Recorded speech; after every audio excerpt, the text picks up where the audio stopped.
Olá mais uma vez, seja muito bem-vindo aqui ao nosso curso de Cálculo 1. Hoje é a nossa 15ª aula e nessa aula eu gostaria de falar com vocês sobre limites no infinito. Então vamos lá, né? Vamos à definição.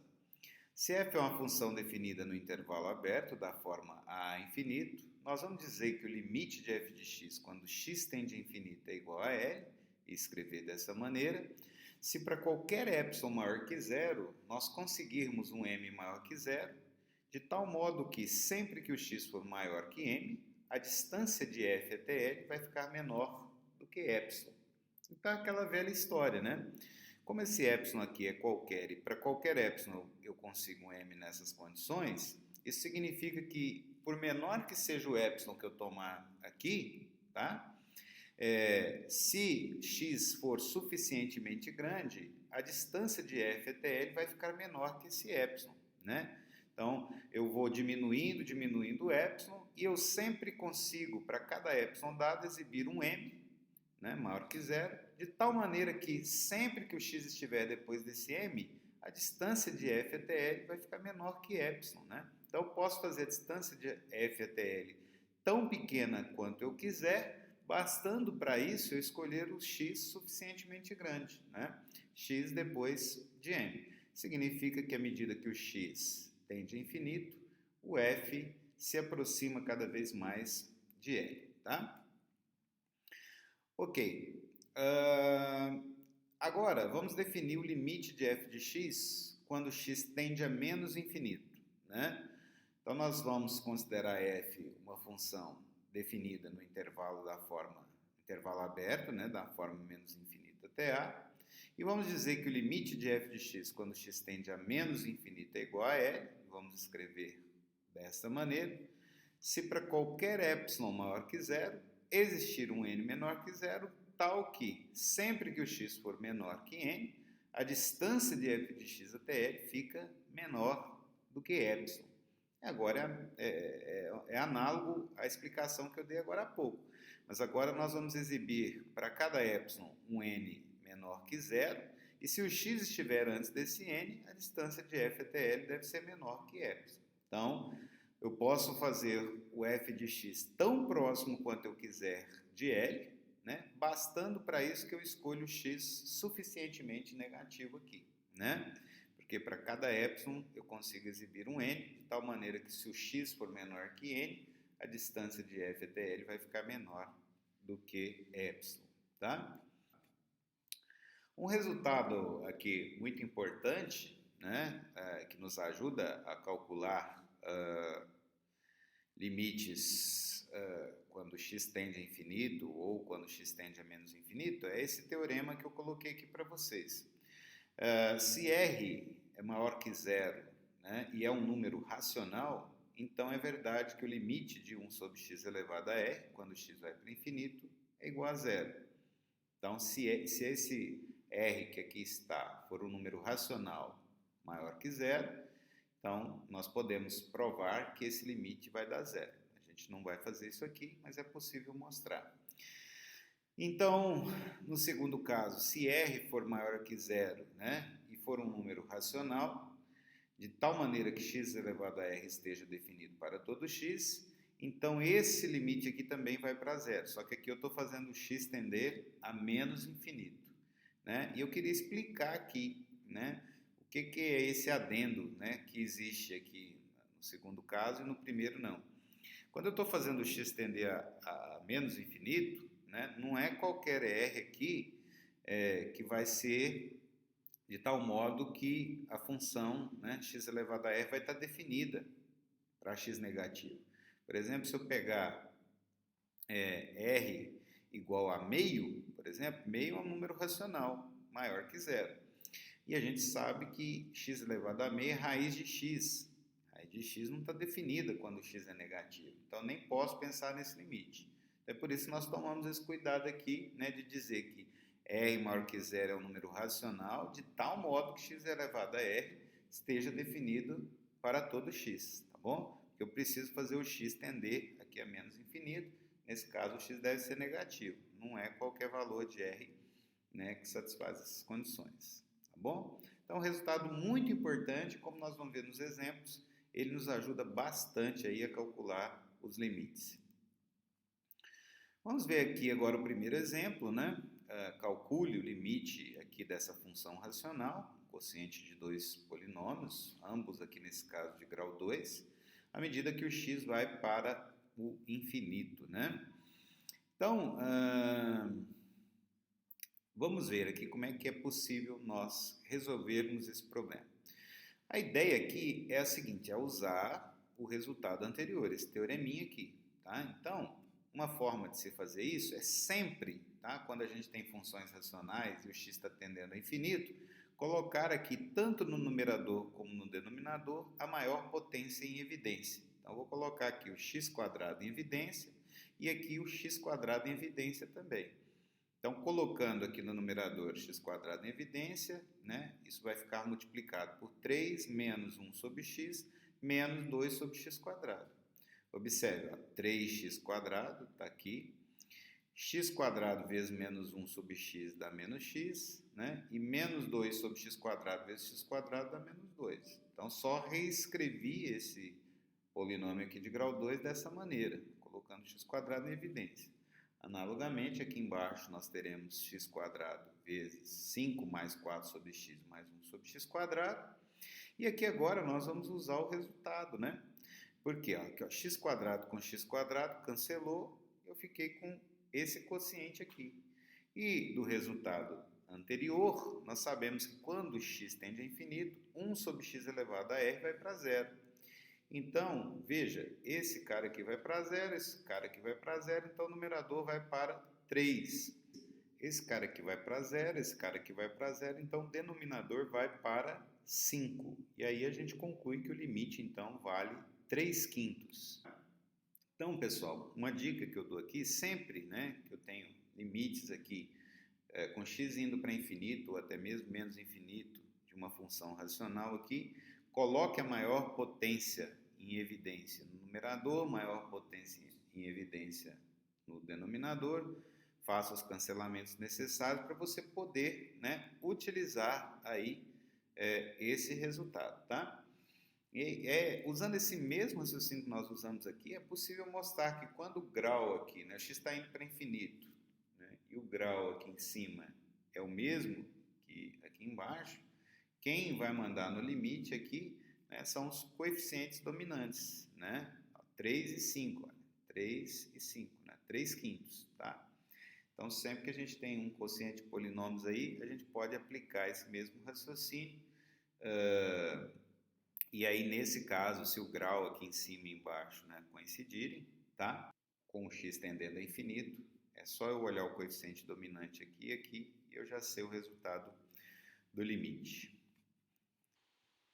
Bom, pessoal, o segundo exemplo que eu trago para vocês nessa aula de hoje é calcular o limite, então, da raiz de x² mais 1 menos x, quando x tende a infinito.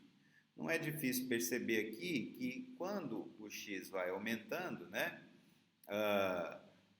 essa parcelinha aqui vai aumentando e essa parcela aqui também vai aumentando. E eu tenho uma diferença entre as duas. Então, a priori, as duas coisas estão aumentando e eu tenho uma diferença. Eu não sei, né, qual será o valor desse limite. Então, nós temos que trabalhar um pouquinho, né, o que está aqui dentro do limite para poder concluir, tá? Veja, como eu tenho uma raiz aqui e eu tenho uma diferença, nós vamos usar aquela tática de multiplicar e dividir pelo conjugado. Então, eu vou trocar o sinal, né, colocando mais aqui, e vou multiplicar e dividir. E aí aqui nós usamos aquela propriedade, a menos b vezes a mais b é o quadrado de a menos o quadrado de b, onde o a aqui é raiz de x² mais 1 e o b é o próprio x. Então aqui, raiz de x² mais 1 aqui é o quadrado, a raiz vai embora, fica só x² mais 1, menos x ao quadrado. Então aqui cancelei aqui o x² com x², sobrou só 1, e aqui embaixo sobrou isso aqui, tá?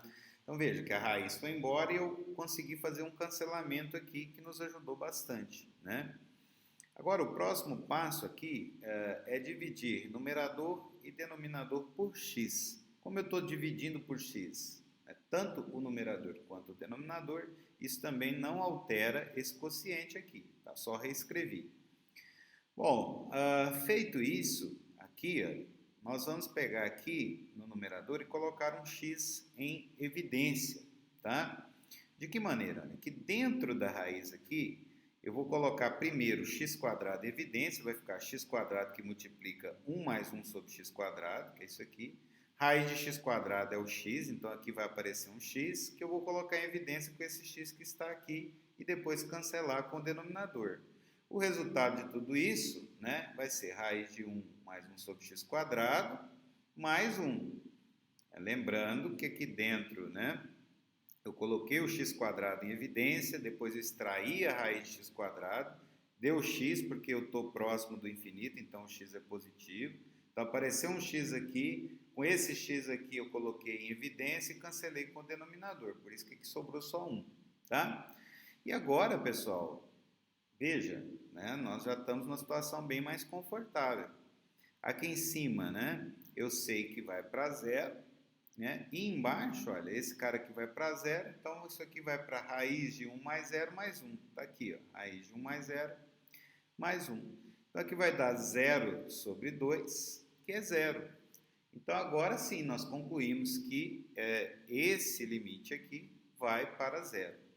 Uma explicação razoável para isso, que a gente poderia ter percebido anteriormente, é o seguinte: aqui nós temos um polinômio de grau 1, né? Então a tendência aqui é de um crescimento linear. Aqui nós temos um comportamento quadrático, porque nós temos uma parábola aqui, né? x² mais 1. O crescimento quadrático ele é mais veloz do que o crescimento linear. No entanto, esse crescimento quadrático aqui, né, ele é, de certa maneira, cancelado, né, quando eu aplico a raiz. Né? Então, aqui eu tinha uma tendência de comportamento quadrático, mas como eu estou logo em sequência aplicando a raiz, né, é como se esse crescimento aqui também fosse um crescimento linear. Né? Então, essas duas coisas aqui têm uma tendência a se comportar da mesma maneira aí no infinito, tá? E aí essa diferença então tende a zero, tá? Ok, então observe o seguinte, né? Quando eu tenho duas coisas aqui que estão crescendo, né? Não há como eu prever exatamente o comportamento da diferença. Nesse caso aqui eu tenho duas coisas que estão aumentando, né?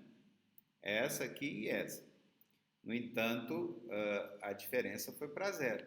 Se de repente o que está do lado esquerdo aqui, né, crescesse mais do que o que está do lado direito, isso aqui ia continuar aumentando. Né? E aí nós iríamos dizer que esse limite vai para o infinito, como vai ser o assunto da aula que vem. Tá? Ok, pessoal. Agora vamos falar um pouquinho aqui sobre a função exponencial e uma propriedade interessante que a gente percebe a partir do gráfico. Que à medida que o x tende a menos infinito, o que acontece aqui se a gente analisa o gráfico da função exponencial? O y vai tendendo a zero. Quanto mais o x está negativo aqui, mais o y, que é a exponencial de x, tende a zero. Então, olhando para o gráfico, a gente conclui o seguinte, que o limite da exponencial de x, quando x vai para menos infinito, é igual a zero. E a gente pode, então, aplicar essa propriedade para calcular, por exemplo, esse limite aqui, ó, limite da exponencial de 1 sobre x quando x tende a zero pela esquerda. Aqui é simples, nós fazemos uma mudança de variável, nós vamos chamar o u de 1 sobre x aqui, tá? E nós sabemos o seguinte, né, das aulas anteriores aí, se o x tende a zero pela esquerda aqui, né, no denominador, 1 sobre 0 menos, né, que é o nosso u, ele vai para menos infinito. Então, eu posso fazer aqui limite da exponencial de 1 sobre x quando x tende a zero pela esquerda, igual ao limite da exponencial de u, né, onde u é 1 sobre x, onde o u vai para menos infinito. Então, aqui eu fiz uma mudança de variável no limite, e esse limite aqui, nós sabemos aqui, né, da propriedade que a gente acabou de ver, vai para zero. Então, limite da exponencial de 1 sobre x quando x tende a zero pela esquerda é igual a zero. Tá? Já no segundo exemplo que eu coloquei aqui, né, nós queremos calcular o limite de seno de x quando x vai para infinito. Tá? Nesse caso, nós vamos ver que esse limite não vai existir. Por quê? Porque à medida que x vai aumentando cada vez mais, a função seno de x ela fica sempre oscilando entre -1 e 1 devido à sua periodicidade. Então, nós vemos aí que a função seno de x, à medida que o x cresce, ela nunca vai se aproximar de um valor específico, né? Portanto, nesse caso, o limite não vai existir. Ora eu estou próximo de -1, ora eu estou próximo de 1. Isso mostra que não há como, né, à medida que x aumenta, eu estar próximo sempre do mesmo valor. Tá ok? Bom, o último assunto que nós vamos tratar nessa aula de hoje, né, é sobre assíntotas horizontais. Nós vamos dizer aí que a reta y igual a L é uma assíntota horizontal da curva y igual a f de x, se acontecer pelo menos uma dessas duas condições aqui, tá? Limite de f de x quando x tende a menos infinito for igual a L, ou limite de f de x quando x tende a infinito for igual a L. Então, eu separei aqui para vocês alguns casos possíveis, né? Aqui, olha, quando x tende a infinito, olha, a gente percebe, né, que os valores de f de x aqui, ó, o gráfico aqui está em azul, eles se aproximam cada vez mais, né, de L. Aqui também nesse caso, à medida que o x tende a infinito, ó, os valores de f de x se aproximam de L. Aqui nesse caso dessa funçãozinha aqui, o gráfico aqui ele fica oscilando em torno da reta y igual a L, e essa amplitude aqui da oscilação vai diminuindo à medida que o x aumenta. Então, é um caso que à medida que o x aumenta, a função oscila, mas oscila com amplitude cada vez menor. Então, a tendência é que os valores de f fiquem cada vez mais próximos de L à medida que o x aumenta, né? E esse caso aqui, quando o x está próximo de menos infinito, olha, f de x também se aproxima de L. Então, em todos esses casos aqui, a gente diz que a reta y igual a L é uma assíntota horizontal aí, da curva y igual a f de x, tá? Bom, aqui alguns exemplos que eu separei para vocês, né, para a gente analisar. Primeiro caso, nós temos a curva y igual a x² menos 1 sobre x² mais 1. E aí nós vamos verificar que a reta y igual a 1 é uma assíntota horizontal, né, nesse caso, tá? Nós podemos verificar isso calculando o limite de x² menos 1 sobre x² mais 1 quando o x tende a infinito e quando o x tende a menos infinito também, tá? Os dois cálculos aqui nesse caso são feitos de maneira extremamente análoga. Então, a gente já tinha conversado sobre esse tipo de limite aqui, né, agora há pouco. Nós vamos colocar aqui x², que é a maior potência do numerador, em evidência, e x² aqui embaixo, que também é a maior potência no denominador, em evidência. Aí nós podemos cancelar aqui. Vamos sobrar aqui no numerador com 1 menos 1 sobre x² e no denominador com 1 mais 1 sobre x², tá? Como esse cara aqui vai para zero, esse aqui vai para zero, isso aqui vai para 1 sobre 1, que é 1. Então, nós vemos, né, já por esse limite, que à medida que o x tende a infinito, essa curva aqui, né, dada por y igual a f de x, tem um comportamento assintótico aqui em torno da reta y igual a 1, tá? De modo extremamente análogo, não vou fazer aqui, vocês podem fazer como exercício, nós provamos que se o x tende a menos infinito, isso aqui também vai para 1. Então, nós concluímos, nesse caso, que a reta y igual a 1 é uma assíntota horizontal, tá? Aqui nós temos o gráfico, nós percebemos, né, que à medida que o x vai para infinito, f de x aqui se aproxima, de fato, de 1. E à medida que o x vai para menos infinito, tá? F de x também se aproxima aqui de y igual a 1. Bom, pessoal, o último exemplo que eu trago para vocês aqui é o da função y igual a tangente a menos 1 de x, né? E do que a gente já estudou aí nas aulas anteriores, à medida que o x tende a infinito, tangente a menos 1 de x tende a π sobre 2. E à medida que o x tende a menos infinito, a tangente a menos 1 de x vai tender a menos π sobre 2, né? Porque nós temos uma relação aí. Quando o ângulo varia de menos π sobre 2 a π sobre 2, a tangente vai variando de menos infinito até infinito. Então, quanto mais próximo o arco está de π sobre 2, mais próximo a tangente está do infinito.